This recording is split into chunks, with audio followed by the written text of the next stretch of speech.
Welcome everyone, my name is Rigel and today I want to talk about my final thoughts on Junior Eurovision 2023. Now, this video has been a while coming for multiple reasons, the most obvious of which is that I just had a lot of stuff to do, including but not limited to 2 projects, several assignments, and just as recently as, well, today, an exam. Yeah, my exam season has started, but I've only got 2 more exams to go, so it's not really a season, but still, today I had my first exam, and so now I've got a little bit of time, so I thought I'd talk about what my final thoughts on Junior Eurovision 2023 are. So, there's going to be different segments to this, as there usually are, and, if you were expecting, like, a part 4 to, Eurovision 2023, then, yeah, no, that's not coming. One reason is that the gossip section, that I used to do, I think I did it in 2022 as well, I feel kind of uncomfortable doing that now, and not to mention a lot of the people who were kind of theoretically being quote-unquote shipped in that section, they've just stopped talking, so what would be the point, am I right? That kind of stuff, that kind of speculation is best left to right after the contest, see if they're gonna meet up and make friends and such, and months have passed and nothing has happened, so hey, what's the point? So, yeah, I would consider the Eurovision 2023 Final Thoughts series kind of complete, but now let's get to my final thoughts on Junior Eurovision 2023, starting with the hosting.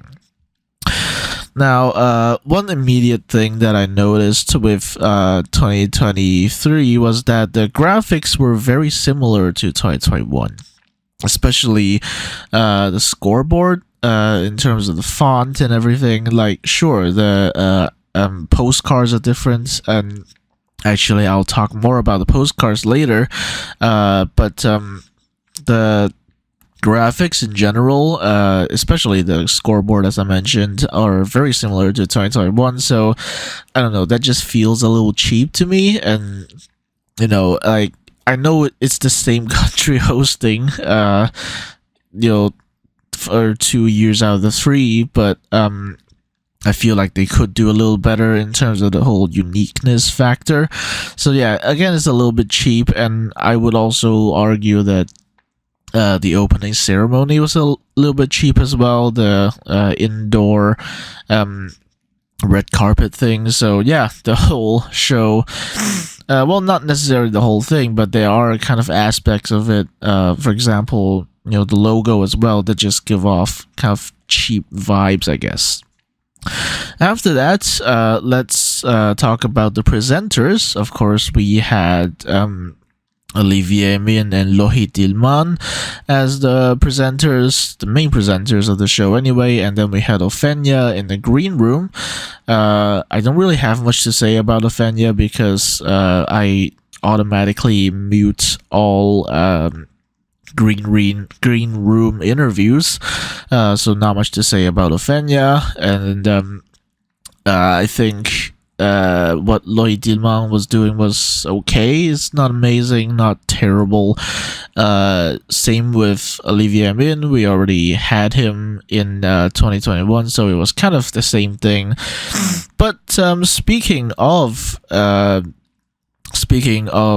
Olivier Min, one thing that he was kind of cheering over, I suppose, was the split screen sequence. That is to say, a sequence between the last 2 to determine who is going to be the winner, who has enough points to be the winner, and the current jury winner, whether they have enough points to overtake the current leader in the scoreboard. Now, that was really, really long. I think I saw somewhere that stated that they calculated it and actually, well, they timed it, but they found that it was like almost twice as long as the sequence compared to Eurovision proper 2023. That was Lorraine and Garia, but here it's Zoe Clozier and Sandra Valero. That was way longer. I think they reminded the audience of the points required like twice, and that alone is insane. But they even started talking about other stuff, like even whoever doesn't win is still a winner or whatever. Yeah, that's not nice. Even for adults, I would say that wouldn't be nice, but these are children, my dude. So yeah, I don't know if that was a thing that Olivier Min himself decided to do, but or it's most likely like EBU stuff or France Télévision scripting department. But that went on for far too long. It's not good on the kids, and yeah, I hope whoever hosts next year and after that kind of reflect on that. So yeah, I didn't like that the split screen sequence was so long, but one thing I really did like was the postcards. I would argue, in fact, that's probably like the best thing they've done with the hosting this year. I think it's kind of hilarious that all of the acts start out on the same rooftop, but maybe they're just saving costs, I guess. But what I do think is really cool is that the activity that they kind of endowed another kid to do, that would itself go on to form the flag of the country, and yeah, that's really cool. A lot of people saying that it reminded them of, I think, Eurovision 2014, where they did something similar, where, they had the acts themselves doing some sort of thing to form their national flag. That was really cool. And again, I think that's probably the best thing they did throughout the whole hosting. Otherwise, I think the hosting went all right. It's not legendary, it's not terrible, but yeah, the postcards were good. And another thing that was very nice to see was a kind of reunion of the class of 2022. You might have noticed a lot of the 2022 acts actually came back as to fulfill different roles, but most of them were there to be the spokespersons for the jury, for example. So Zlata Zunka was the spokesperson for Ukraine and stuff, and also for some reason Olena Usenko was also in Nice for some reason. In fact, just today she posted a vlog of her experiences in Nice, and apparently she also visited Monaco for some reason. But yeah, a lot of the class of 2022, including like I mentioned Zlata Zunka, and also Gaia Gambutsa from Malta, and also Luna from the Netherlands. A lot of these showed up, and another one that's gonna show up much more prominently, we'll get to when we get to the results, the songs, and the performances. Now, I'm gonna try to keep this brief. I have put a lot of the comments on screen. So yeah, from the bottom to the top of the scoreboard, let's check out every song and what I thought of them. First off, Ireland. Yeah, I think the result was very undeserved. They definitely deserved a higher placement than that. Just when I think RTE thought they found, not RTE, TG Cahir thought they had found a formula for success in junior, they have been given a reminder that that's not the case. So, I think they sang well, and I stress they, not just Jessica, because if you watched the performance, of course, you'll know that Sophie Lennon was a pretty prominent part of especially the second half of the performance. And speaking of Sophie, it seemed like she was more actively engaging in Junior than Jessica for some reason. She was going around talking to all of the acts of 2023 as if she herself was actually part of the 2023 act, which, let's face it, she kind of is, even though it's not explicitly written out. I mean, she apparently co-wrote the song, and she comes in to do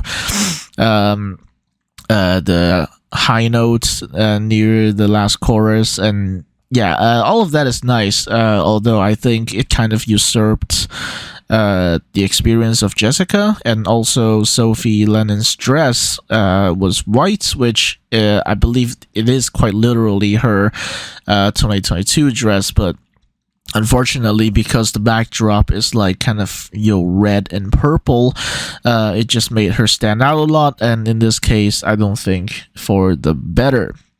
But nonetheless, still a very graceful, very nice entry, and I hope TJ Kahar aren't particularly discouraged after this. After that, we have second to last, which is Estonia, and I think that for a debut entry, this is very, very respectable. Arhana has a great, great voice. And I think the outfit is interesting. Apparently, she said in an interview that it was inspired by Wednesday, the Netflix series thing. I've never watched it. So that was quite interesting. I think the LEDs were quite cool. And the great vocals again. And I think perhaps the jury should have valued this higher, but in Junior, their criteria is a little bit different, I think, to adult Eurovision. They're more pop oriented than ballad oriented, but we'll get to that when we get to France. After that, let's move on to Georgia, which unfortunately I don't really have much to say about this. This is their worst result in quite a while, I would say. People used to consider Georgia kind of the undisputed powerhouse of Junior. I mean, they've won 3 times, and even as recently as, last year, they got great results still. So, I think this came as kind of a surprise to everyone, especially people in Georgia. I don't think they expected to get bottom 3. And honestly, I don't know if it's deserved. I mean, if we're being honest, no one deserves to be bottom 3. But I do accept that there are elements in the song which may not be as accessible to the general public, and so that's probably why it wasn't voted upon as much. Plus, it's Georgia. They just traditionally don't do particularly well in the televote anyway. So there's that. And what I've written here is that there are kind of these veins on the dancers. I don't know if I should call them veins or maybe sails or something like that. I don't really know what that represents. It's not really explained very clearly in the song, so I don't know what purpose it serves. So maybe you could think of a better proposal for their outfits next time. So I don't know what to really make of this result, but I do think it's cool that they've included more traditional singing techniques in the song. But like I mentioned in my top 16 video, this song isn't really for me. After that, we have Portugal. Now, I think Julia sounded great, very good vocals. In fact, I would say almost everyone had very good vocals this year.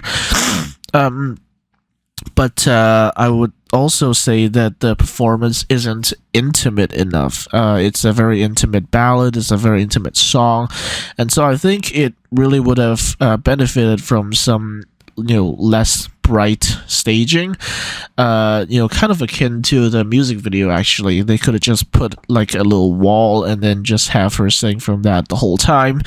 I do think the concept of the tear off outfit is cool, but if you look at it from afar, it just looks cheap, unfortunately.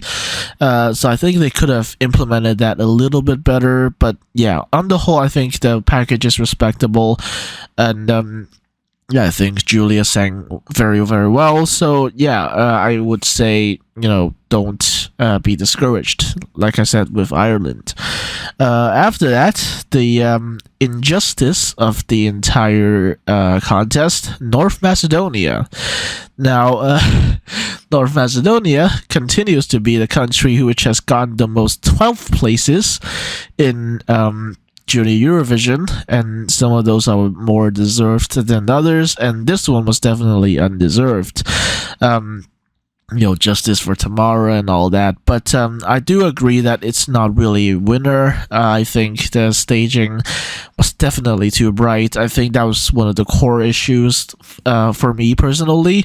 It was way too bright. I think the imagery is cool, but it didn't have much to do with the song, and I think when I kind of pictured a possible staging in my head, I was thinking something like black and purple. So yeah, this wasn't fitting that. I think the song being so kind of mysterious, it would have definitely benefited from something a little bit darker. And it's a ballad, you can stage it cheaply, but I don't think putting a sakura tree or sakura tree in the backdrop is a particularly good idea for something like this. But yeah, Tamara herself is amazing. Her vocals are incredible.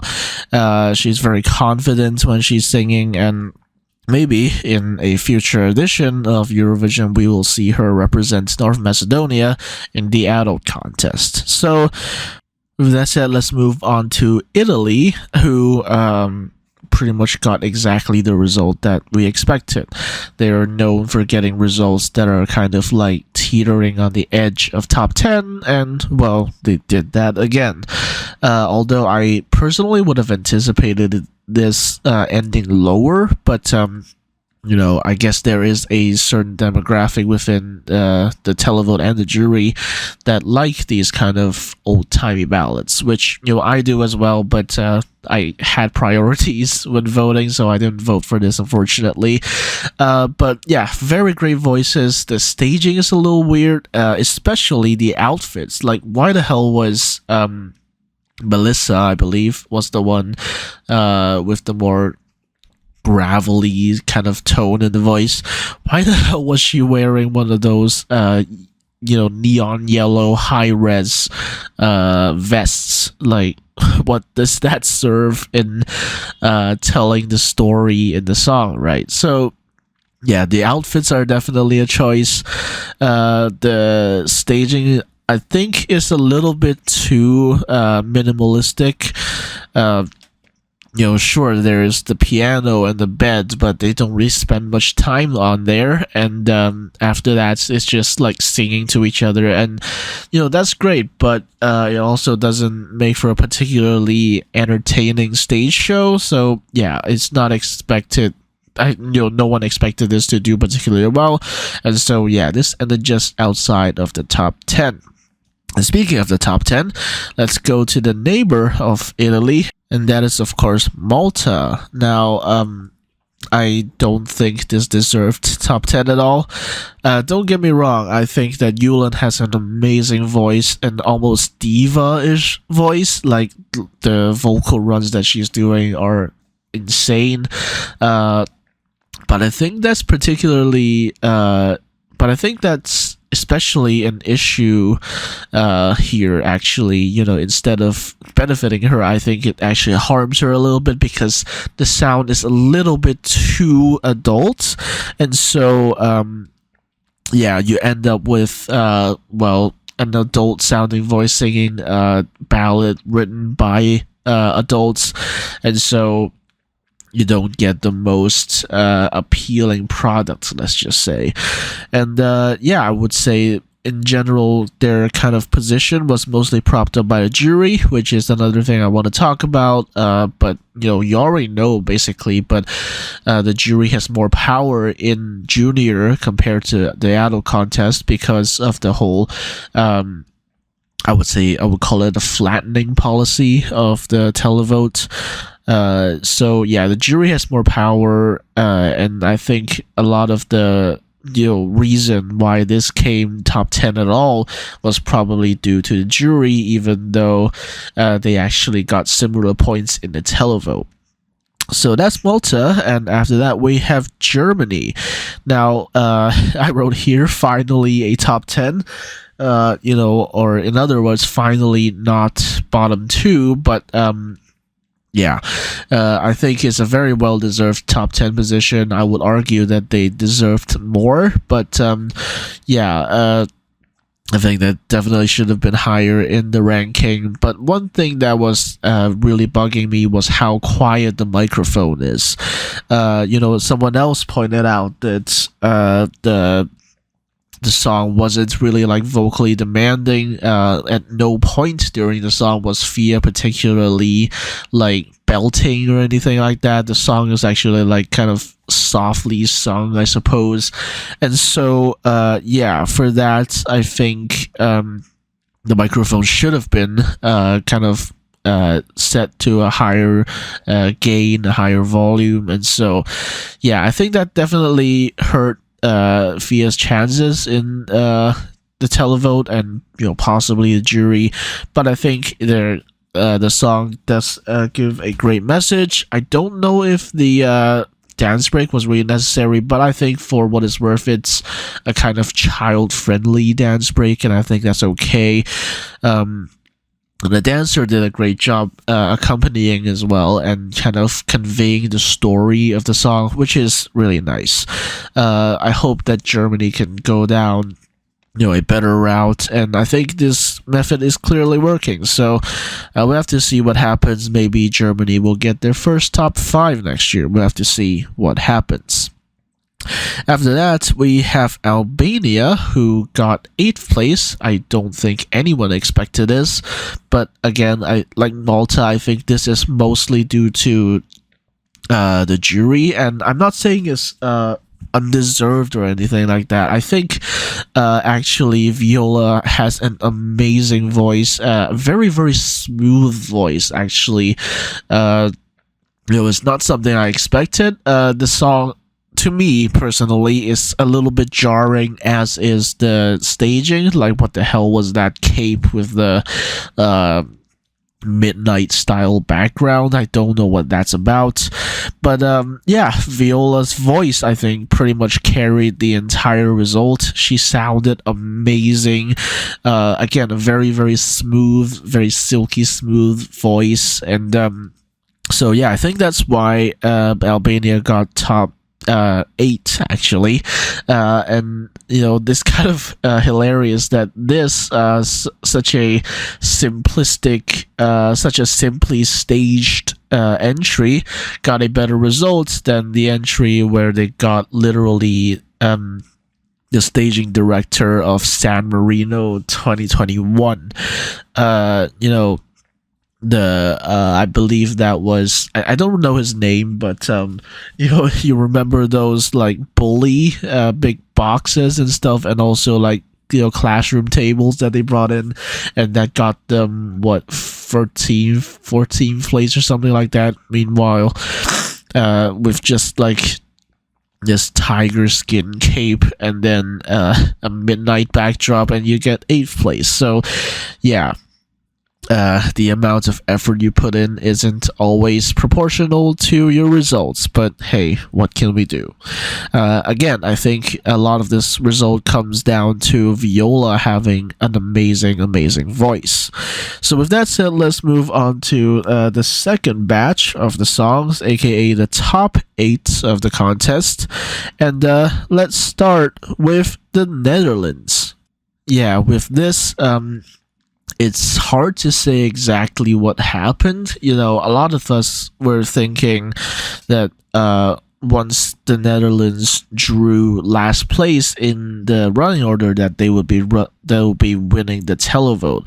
However, obviously that didn't happen, and I would say actually, that could be a curse. Actually, people have said that being last in the running order actually isn't good for your song, because it means that unless it's like amazing, then people will have already made their minds up about what to vote for.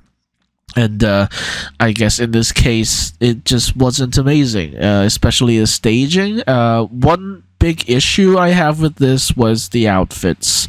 Before we get to that, let's get onto the separate singers first. First off, of course, we have Sepp. I heard apparently that because he underwent puberty during this period, his voice apparently got a lot deeper, and he wasn't able to sing his own song. So you can see in the performance actually that Yasmine actually takes over several of Sepp's vocal lines, and yeah, that's interesting. And I think he did still sing some of the kind of backing vocals, but obviously that's not as prominent. And going back to Yasmine, she is amazing. She sounds really good, and I wrote this earlier in a Twitter comment, but yeah, she has a bright future ahead of her. And speaking of bright, what the hell is that outfit? It makes her look like she's freaking 60 or something like that. And the outfit on Sepp is pretty similar to the Junior Song Festival, but Song Festival outfit, but for some reason it looks way oversized. I don't know what that's really about, but yeah, there's like kind of little things here and there that just kind of went wrong. And I think people would agree that sending EDM to junior or adult Eurovision for that matter, it's a little bit risky, and I guess in this case the risk didn't really pay off. I think I do definitely think that it could have been staged better, but for what it's worth, I think it's still a really good entry, and I think it marks another year of the Netherlands being completely different personalities in adult and junior Eurovision. But still, yeah, again, I think Yasmine is amazing. She sings very well. Very constant tone when she's like belting, for example, so that's amazing. But yeah, let's move on to Poland, where I don't have much to say. I still am kind of ambivalent about her vocals and about the song in general. But the one thing I will say is that the baby photos on the kind of LEDs were a little bit corny, and I really do not think they were particularly necessary. And so, yeah, I'm not really sure how this ended up so high, especially above the Netherlands, mind you. I suspect it may have been the jury again. But yeah, it's again, I don't have a lot to say. So let's move on to Poland's neighbor, who just kind of scraped into the top 5 actually, and that's Ukraine. Now, I didn't expect this, but there were people who watched the rehearsals who kind of felt good about this, and I guess they were right. Personally, when I watch Junior, I'm aware that I'm not really the target demographic anymore, but personally, I always tend to veer towards the more adult sounding songs, even though it is Junior Eurovision. But yeah, kind of year after year, I'm reminded of that by having more kiddie songs, I suppose, end up pretty high in the rankings. This happened in well, pretty much every year, to be quite honest. And especially in 2020 when J'imagine, which is as kiddie as it gets, I would argue. So when that won, I think, there's obviously a demographic watching Junior Eurovision who are attracted to the kiddie songs, and that's fair enough. It is called Junior Eurovision after all, and that's precisely what happens with Ukraine. The song does sound kind of repetitive personally, but it is very kiddie, as is Anastasia, of course. I think she's barely 9. So yeah, as I wrote here, kiddie songs for kiddie shows. So yeah, long live that. And I think the kind of Sailor Moon outfit was kind of cool. But the one thing I will continue to have a gripe with is the random English in the song. Why is that necessary? It's not like she can speak English at all, so what's the point? Yeah, so that's one thing I have an issue, but otherwise it's actually a really respectable entry, and the whole anime backdrop thing was kind of cool as well. Definitely aware of the demographics watching the show. After that, let's go from Ukraine to the UK. I think if you were to ask me, I think this was probably my winner of the night. The graphic design is amazing. It's obviously taken a lot of motifs from Gotham City, from Batman, from general superhero type stuff, which obviously that makes sense because the theme of the contest, the slogan is heroes. Yeah, amazing graphic design, but they committed another fatal mistake that they also made with May Muller. Just in case you didn't know, it's the same team, by the way.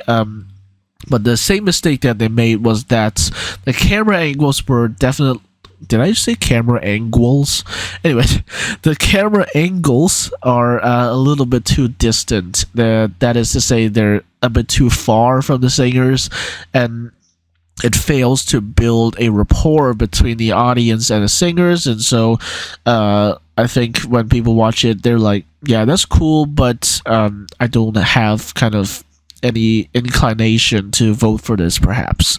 So I think that's why this didn't really challenge for the win per se, but still a very, very respectable result for the UK that perhaps several other countries in junior would kill for.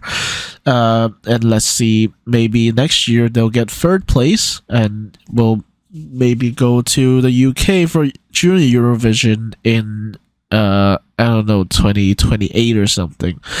That's it. Let's move on to Armenia. And yeah, I think this was also kind of challenging for the win, and I couldn't tell you why they put in the dragon. I don't think anyone expected the dragon, to be honest, and I think I've been told it was a blow-up figure, but still, that's so random. It doesn't really relate to anything in the show, in the performance. But I guess it's a cool talking point, and maybe that talking point got them a few points. So yeah, the dragon's super random. It doesn't move, it doesn't breathe fire or anything like that. So yeah, it's just kind of there. Another thing I would note is the key change. Personally, I actually prefer the song without this key change. It just sounds a little better to me for some reason. I can't really explain it. And in, I believe, the second chorus, they also changed the lyrics from English to Armenian, which is cool. However, I do think it breaks continuity a little bit. I think they could have used more Armenian, maybe in the verses, for example. But to put it in a chorus, I think just breaks continuity. So you do you, but I'm not a big fan of randomly stuffing in native language lyrics. See Tvorchi. And finally, let's get to the top 2, starting with Spain. I'll be honest, I didn't really expect them to get such a high televote. Especially last year, I think they were hyping up Senorita very much. I think they even started this hashtag Con Señorita España Favorita or something like that. They didn't really do that this year, which is why I'm really surprised about this televote. In general, I do think it is just a better package. However, I do think there were kind of things missing. I think it just lacked a bit of oomph. I think the whole traveler concept, I believe, actually, in fact, I believe Sandra Valero's outfit in particular was inspired by the outfit of Amelia Earhart. So that's really cool.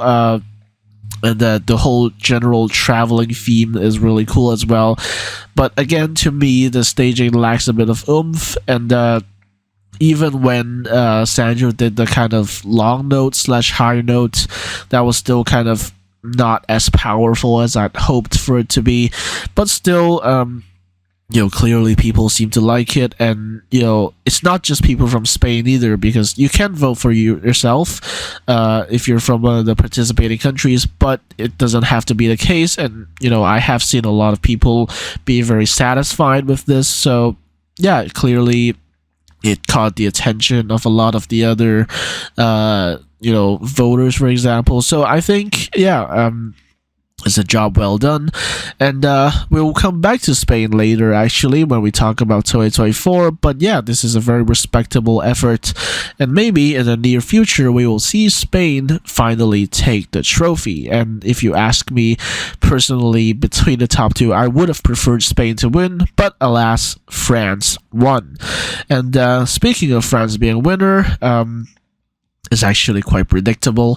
A lot of the press were predicting this, to be quite honest, and we know that the jury love France, and I guess the team behind JESC has figured out how to get the votes of the jury, because, as you know, the jury in Junior Eurovision has more power than the televote. I already talked about this, but basically, if you win the jury, would be quite challenging, I would say, to not win the contest, actually.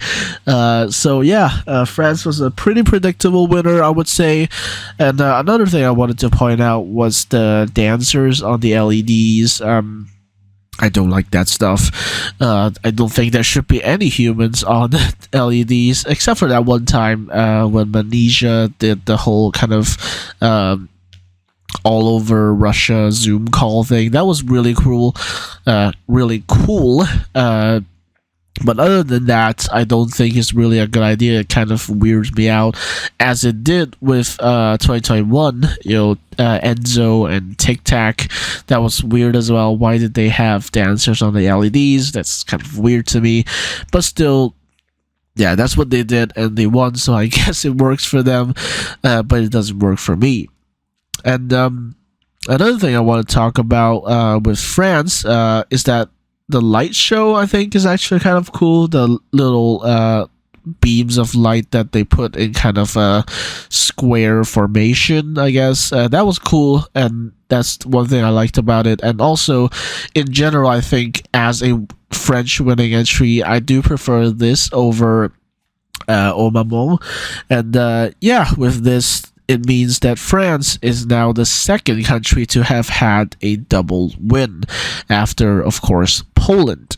So those are my thoughts on the general songs and the performances, and now let's get on to the stats. Now, this year, as I mentioned in the intro, I'm quite busy right now. I've been dealing a lot with this stuff relating to my exchange in Vilnius, which is happening in, I would say, about 2 months' time. So yeah, I've not had the time or energy, frankly, to do a lot of stat calculation. But here is one thing that I did do. I updated the spreadsheets for Junior Eurovision, and this isn't like my personal ranking spreadsheets. I don't actually have one because I haven't watched enough editions to really get enough representative data, but here is actually the stats of all time of Junior Eurovision. So take this with a pinch of salt. I would say this still isn't particularly representative data either, but this does represent kind of the trends that have been changing over the years. Maybe I'll tinker with the formula and make older contests be worth less, but I'll have to look into that later. For now, we can look at what has changed between 2023 and 2022, and the most notable one, or two notable ones. The first one is Germany, who has risen 3 places, overtaking Montenegro, San Marino, and Switzerland. Now, this is hardly surprising because obviously they got a top 10 position. And another country that is near that position is Estonia, who debuts at number 40, just above Wales. That isn't great, but you've got to start somewhere, and hey, the only way is up, right? After that, Albania's also risen 2 places because of their top 10 position as well, while Ireland has dropped 3 places due to coming last place. Now, I would note with caution these kind of rises and drops because oftentimes it's actually calculated kind of relative to their overall average score, and there might just be several countries that have a similar average score that might cause them to have more changes in the rankings. Hence, the changes might not actually be that big. So, for example, the Netherlands has also risen 1 place, as has Ukraine. I would say, even though the overall standings haven't changed that much in terms of the number of average points, for example, but you can also see that Georgia has gone down 2 places, while the UK has gone up 2, obviously showing the kind of success that the UK has had since returning to the contest, which they will probably continue to do. And now, at the top, we have our top 3, which is basically identical to the top 3 this year, except compared to last year, Spain has now risen to 2nd place, while Armenia is down to 3rd place. This is what I talked about with the whole don't take these too seriously thing, because ultimately at the top the scores are actually all just pretty close, and so it's hardly surprising that one result that is slightly better than the other will cause kind of the scales to shift, for example.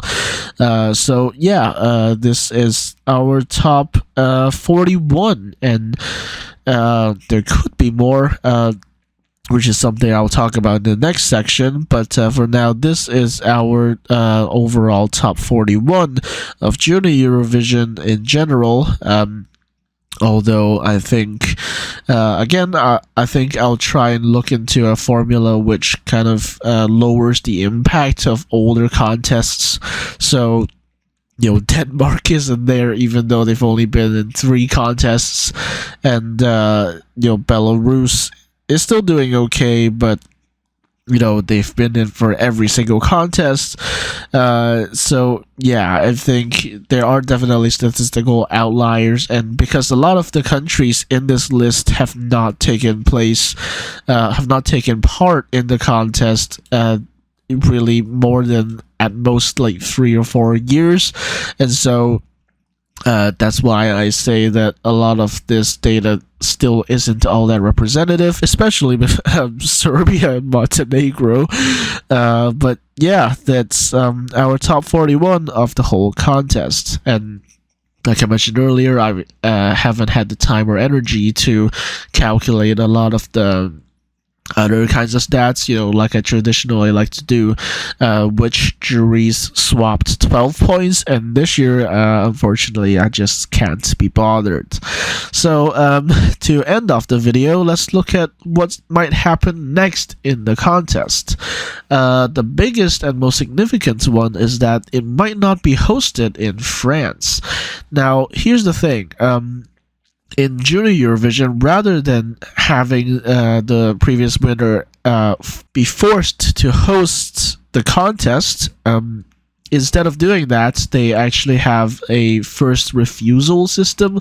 That is, they will offer it to the winning country, and the winning country can be the first one to say, no, I don't want to host. And then after that, it's kind of anybody's game. But this year, there are rumors. I need to emphasize that these are very heavily rumors and very much not confirmed. The rumors are saying that, one, the contest for 2024 will be held in Spain. That makes sense because they're second place. And two, and this is the kind of more surprising news, is that it's not going to be in either Barcelona or Madrid. So there are still a ton of other cities in Spain who could host this kind of smaller scale music event. I think especially Valencia comes to mind. Hell, they could go to Benidorm for it. Why not? So yeah, we could be going to Valencia, or, well, I think Benidorm is in Valencia, but whatever. So yeah, we could be going to Benidorm for Junior Eurovision, or we could be going to another country entirely, just like we did with countries like Bulgaria, for example, who have never won, but they have hosted a contest, and similar cases happened to, I believe, Romania as well in the earlier years. And speaking of countries that aren't in the contest anymore, Lithuania. Now, Lithuania might return very soon. We don't know exactly when.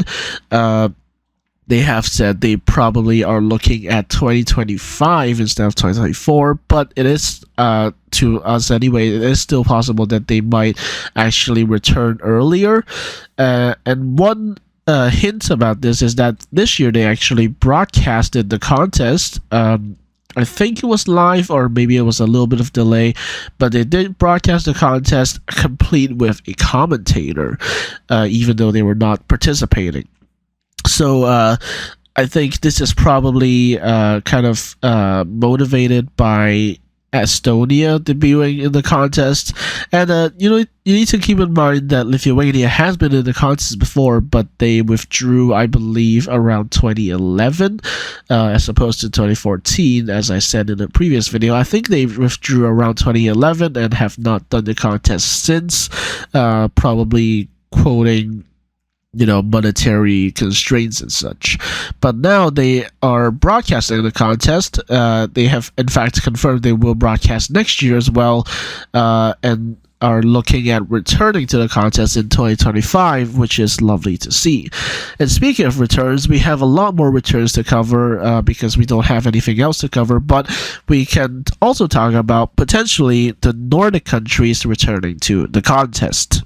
Now, obviously, the Nordics were kind of instrumental to the founding of Junior Eurovision. In fact, the very concept of Junior Eurovision was inspired by the kind of children's edition of DMGP, actually, in Denmark, obviously, and also I believe there was also a children's edition of MGP, the Norwegian national final, and yeah, that was actually how Junior Eurovision got started. But a few years later, precisely I believe in 2006, basically, it was then that Denmark and Norway just kind of stepped away from the contest to focus on their own kind of children's contest and to never return.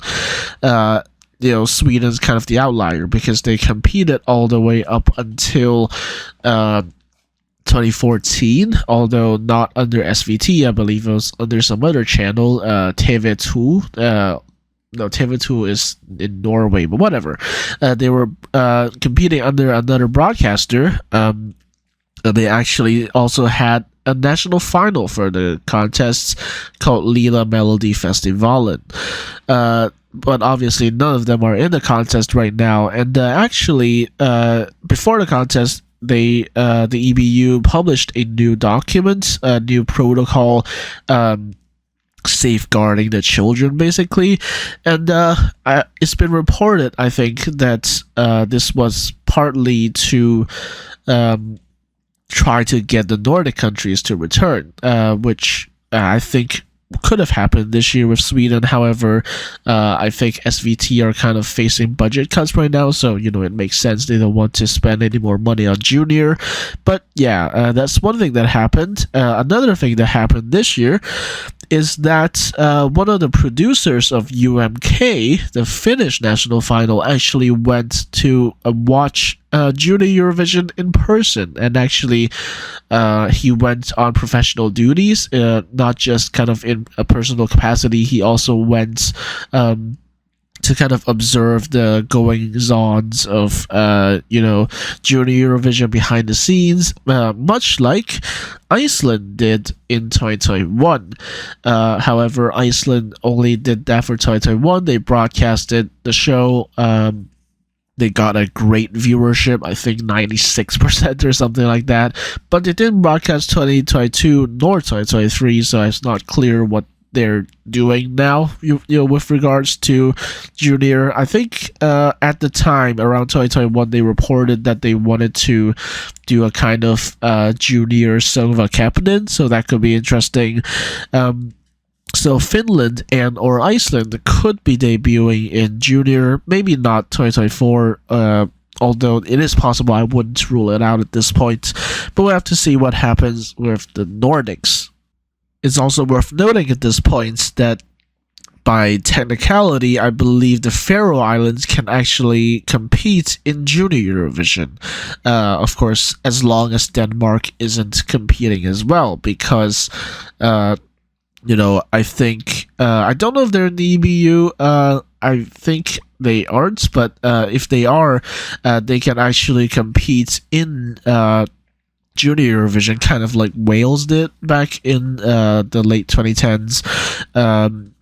So yeah, that's actually technically possible. I don't know if Greenland even has an EBU broadcaster, but I guess if they do, they would technically be eligible as well.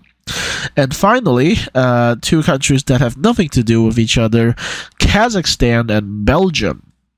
Now, with Kazakhstan, it's kind of self-explanatory. In fact, I believe kind of just after the contest ended, someone from Kamar Agency posted, see you in 2024. So I think they're almost pretty much confirmed to return for 2024.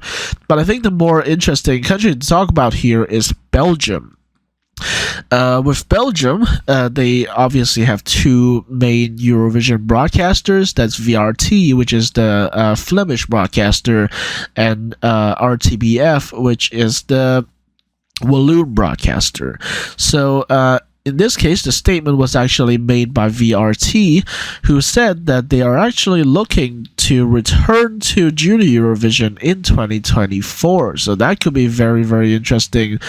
Or actually, they said precisely that they were looking to return to the contest next year. So that could be very interesting. I don't know how they would select their entry. Probably internal, but we'll have to see.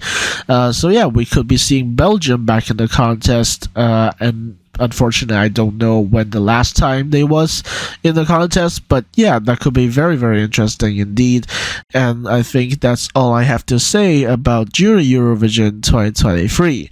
Some very, very good performances, very good vocals, questionable staging choices, questionable hosting choices. I wouldn't say it's terrible, but I wouldn't say it's amazing either. And yeah, we'll have to see what happens with Junior next year, whether we'll get suddenly a bunch of countries returning to the contest. But for now, that's the end of the video. I hope you enjoyed my commentary. Like this video if you did. Subscribe to the channel so you don't miss my future content, including an update on my personal life relating to my plans next year, and I'll see you next time.